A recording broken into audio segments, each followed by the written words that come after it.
It was June 1968, and Studio A at Motown's Hitsville building smelled like stale coffee, burnt cigarette filters, and tape oxide.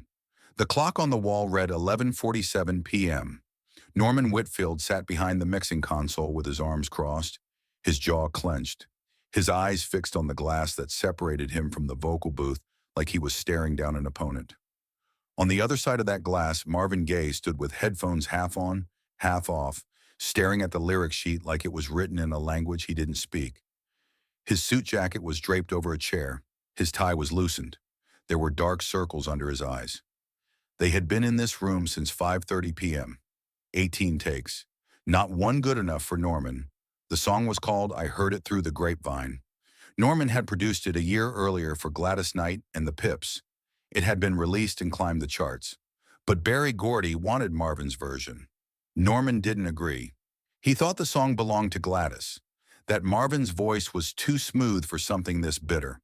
But Berry had insisted, and when Berry Gordy insisted, you did what you were told. Norman leaned forward and pressed the talkback button. His voice came through the speakers, flat and impatient. Marvin, take 19. Same section. More aggression this time. I need bite. Marvin looked up at the glass. His face was unreadable. He didn't nod, didn't give any sign that he'd heard. He just adjusted the headphones so they sat properly on his ears and waited for the track to start. The bass line came in first, that slow, creeping groove that felt like something crawling up your spine in the dark. Then the strings, ghostly and distant.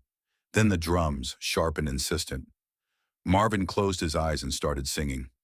I heard it through the grapevine. Norman stopped the track after 4 bars. His hand slapped the stop button with more force than necessary. No, you're singing it like a ballad. This isn't Let's Get It On. This isn't romance. This is betrayal. This is anger. Give me emotion, Marvin. Give me something real. Marvin didn't respond. He just stood there, looking down at the floor, breathing slowly through his nose. The studio musicians in the live room exchanged glances. They had seen Norman push singers before, but this felt different. Norman pressed the talkback again. Let's go again. Take 20. The track started. Marvin sang. Norman stopped it after 8 bars this time. More. I need more. Take 21. Stopped after the first verse. Take 22. Stopped before the chorus.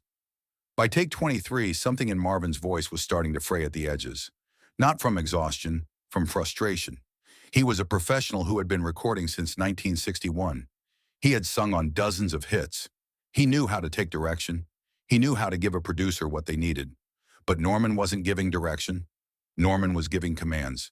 And there was a difference between the two that was becoming harder to ignore with each failed take. Norman leaned into the talkback one more time. His voice had an edge now, sharp enough to cut. Marvin, I don't know what's not clicking for you tonight, but we're not leaving this room until I get what I need. I run this session. You work for me. Now sing it like I told you. That was when something shifted in the room. The temperature didn't change. The lights didn't flicker. But everyone who was there that night would later say they felt it. A moment when the dynamic cracked and something new took its place. Marvin took off his headphones. Slowly, carefully. He set them on the music stand in front of him, folded the lyric sheet in half and walked out of the vocal booth. His movements were deliberate, calm. There was no anger in his body language, no visible frustration, just a quiet decision being made. The engineers in the control room looked at each other. Norman sat forward in his chair, his hands still on the console. Marvin didn't go to the lounge area where the coffee pot sat cold and forgotten. Didn't go to the bathroom, didn't step outside for air. He walked straight through the door that connected the studio to the control room, past the assistant engineer who was too surprised to say anything, past the second chair engineer who had been watching the meters, and stopped directly behind Norman Whitfield's chair. Norman turned in his seat. For the first time that night, he looked uncertain. What are you doing? Norman asked. Marvin didn't answer right away. He looked at the console in front of Norman, at the rows of faders, at the EQ knobs, at the tape machine that was still running, waiting for take 24 that might never come. Let me try something, Marvin said. His voice was quiet, calm, the same voice he used when he sang ballads. Norman shook his head. No, we're doing this my way. That's how it works here. That's how it's always worked. Let me try something, Marvin repeated. Same tone, same volume. No anger, no pleading, just a simple statement of intent. Norman stared at him for a long moment. The clock on the wall ticked. Someone in the live room coughed. The tape machine kept spinning. Then Norman stood up. He grabbed his pack of cigarettes from the armrest of his chair, slipped them into his shirt pocket, and walked toward the door without another word. His footsteps were the only sound in the room. The door to the control room closed behind him with a soft click. The room went quiet in a way it hadn't been all night. Marvin stood there for a moment, looking at the empty chair. Then he sat down in it. The assistant engineer, a kid named Ron who was barely 22 years old and still learning how the equipment worked, looked at Marvin with wide eyes. "You want me to rewind the tape?" Ron asked. His voice cracked slightly. Marvin nodded. From the top. Ron's hands moved to the tape machine. He rewound it carefully, watching the counter spin backward until it hit 0. Marvin leaned forward and studied the console. His fingers moved over the faders. He pulled the bass up slightly, just a touch, pushed the strings back so they sat deeper in the mix, added a little more reverb to the vocal channel, enough to give it space without drowning it. Small adjustments, subtle changes, nothing dramatic. Then he stood up, walked back through the door, and returned to the vocal booth. He picked up the headphones and put them on. He didn't look at the control room, didn't wait for a signal. He just pressed the talkback button on the microphone stand himself and said, "Roll it." Ron looked at the other engineer. The other engineer, a man in his 30s who had seen stranger things in Motown studios but not many, just shrugged. Ron's hand moved to the record button. He pressed it. The bass line started. That same slow, creeping groove they had heard 18 times already. But somehow it sounded different now. Fuller, deeper, like it had more room to breathe. Marvin closed his eyes. What happened next would be talked about for decades. Marvin didn't sing the song the way Norman wanted. He didn't add aggression, didn't add bite, didn't add teeth. He sang it the way he heard it in his head. Not as anger, not as betrayal in the moment of discovery, as something deeper and more devastating, as grief, as the slow, suffocating realization that the person you trusted most had destroyed you quietly, systematically, and you were the last one to know. His voice came in soft, almost fragile, like it might break if he pushed it too hard. But there was weight behind every syllable, a kind of control that felt like someone holding their breath underwater, knowing that if they let go for even a second, they would drown. "I heard it through the grapevine. Not much longer would you be mine." The phrasing was different from the demo, different from Gladys's version, different from what Norman had been demanding all night. He was bending the melody in places the arrangement didn't seem to allow for, stretching words, pulling back on others, creating space where there hadn't been space before. But it worked. It worked in a way that made the room feel smaller, heavier, like the walls were pressing in and the air was getting thicker. Ron sat at the console, his eyes fixed on the VU meters, bouncing in rhythm with Marvin's voice. But he wasn't really watching them anymore. He was listening. Just listening. The first verse ended. The chorus came. Marvin's voice opened up, not louder but wider, filling more of the sonic space. The strings swelled behind him. The bass kept its slow crawl. The drums hit with perfect restraint.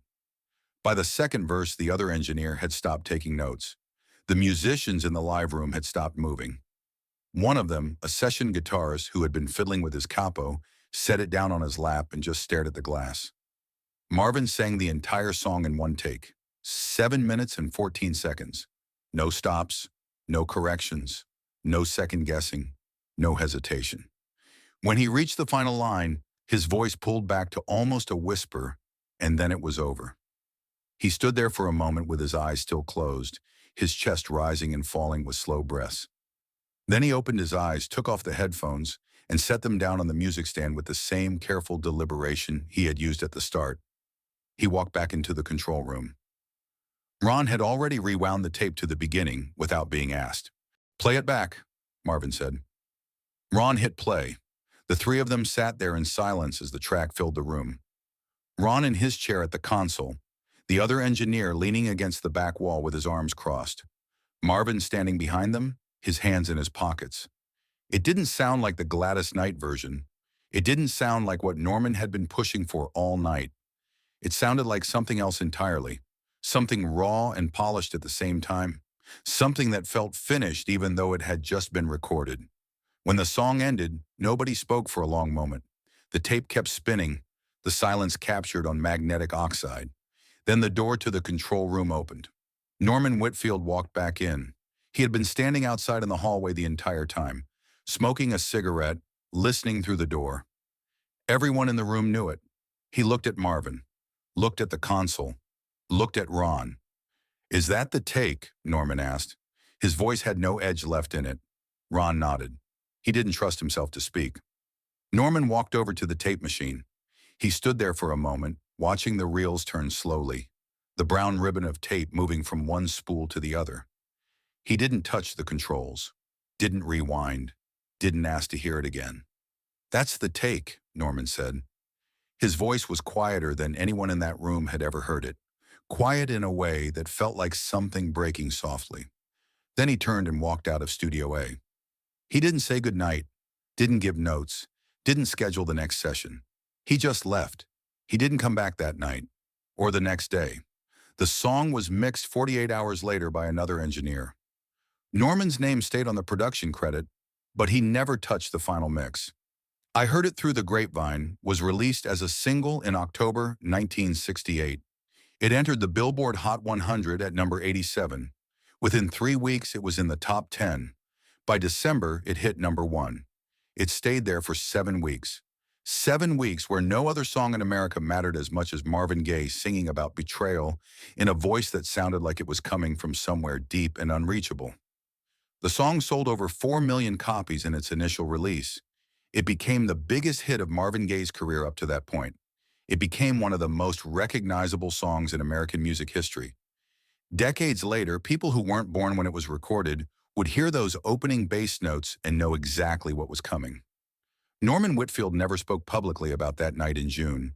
Not in interviews with music journalists who asked about his production process. Not in documentaries about Motown's golden era.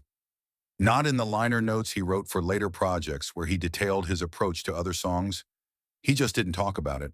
But the people who were there, the engineers, the musicians who had been sitting in the live room that night, they told the story quietly over the years.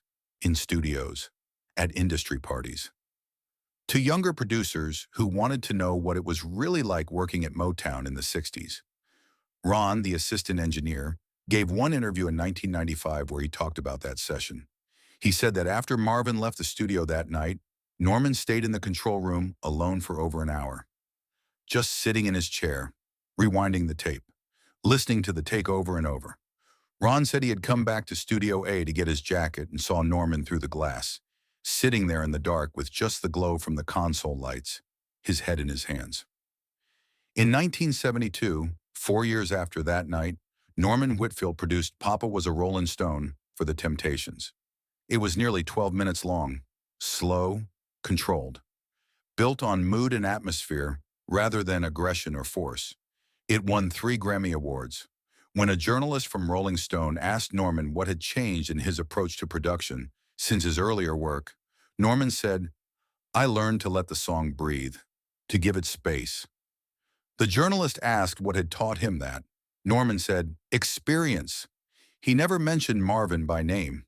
In 1982, 14 years after that night in Studio A, Norman was working on a project in Los Angeles.